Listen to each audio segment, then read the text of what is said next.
ஹாங்காங்கில் மீண்டும் Britain.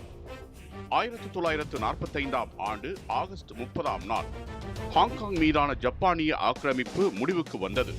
1941 December 7 அன்று ஜப்பானியர்கள் அமெரிக்காவின் பேர்ல் துறைமுகம் மீது தாக்குதல் நடத்திய அதே நேரத்தில் பிரிட்டிஷ் காலனித்துவ பகுதியான ஹாங்காங் மீதும் படையெடுத்தனர். எண்ணிக்கையிலும் ஆயுத பலத்திலும் குறைவாக இருந்த பிரிட்டிஷ் படையினர் டிசம்பர் 25, 1941 அன்று ஜப்பானிடம் சரணடைந்தனர். இந்த நாள் ஹாங்காங் வரலாற்றில் கருப்பு கிறிஸ்துமஸ் என்று அழைக்கப்படுகிறது. இதன் பிறகு ஹாங்காங் ஜப்பானியர்களின் வசம் வந்தது. ஜப்பானியர்கள் ஹாங்காங் மக்களை மிக கொடூரமாக நடத்தினர். பலர் சித்திரவதை செய்யப்பட்டனர். பெண்கள் கற்பழிக்கப்பட்டனர். ஏராளமானோர் கொல்லப்பட்டனர். சீனர்கள் மற்றும் ஐரோப்பியர்கள் பலரும் போர்க்கைதிகளாகவும் கட்டாய உழைப்பாளர்களாகவும் சிறைப்பிடிக்கப்பட்டனர். ஜப்பானிய யென் என்ற புதிய நாணயம் அறிமுகப்படுத்தப்பட்டது. இது ஹாங்காங் டாலரின் மதிப்பை முற்றிலுமாக அழித்தது. மோசமான நிர்வாக பொருட்கள் மற்றும் உணவுப் பொருட்கள் பற்றாக்குறை ஏற்பட்டது. பசி பட்டினியால் பல்லாயிரக்கணக்கானோர் உயிரிழந்தனர்.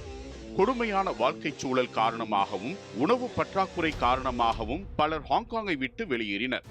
1941 16 லட்சமாக இருந்த ஹாங்காங் மக்கள் தொகை 1945 6 லட்சமாக குறைந்தது. இரண்டாம் உலகப் போரின் இறுதி கட்டத்தில் ஜப்பானின் போர் வலிமை மிகவும் குறைந்தது. அமெரிக்காவின் அணுகுண்டு வீச்சுகள், சோவியத்தின் போர் அறிவிப்பு போன்றவை காரணமாக சரணடைய வேண்டிய நிர்பந்தம் ஜப்பானுக்கு ஏற்பட்டது. ஆகஸ்ட் 15, 1945 அன்று ஜப்பான் பேரரசர் ஹிரோஹிட்டோ நிபந்தனையின்றி சரணடைவதாக அறிவித்தார். ஜப்பானியரின் சரணடைவு ஹாங்காங்கில் இருந்த ஜப்பானிய படைகளுக்கும் பொருந்தியது. ஆனால் சீன தேசியவாத அரசும் பிரிட்டனும் ஹாங்காங் மீது உரிமை கோரியதால் சர்ச்சை ஏற்பட்டது. ஜப்பான் சரணடைந்தவுடன் சீன தலைவர் சியாங் ஹை ஷேக் ஹாங்காங்கை மீட்டெடுப்பதற்காக சீன படைகளை அனுப்ப திட்டமிட்டார். ஆனால் அமெரிக்க ஜனாதிபதி ட்ரூமனின் வேண்டுகோளின் பேரில் அந்த திட்டம் கைவிடப்பட்டது. இதற்கிடையில் பிரிட்டிஷ் கடற்படை அட்மிரல் சர் செசில் ஹர்கோட் தலைமையிலான ஒரு படை ஹாங்காங்குக்கு அனுப்பி வைக்கப்பட்டது.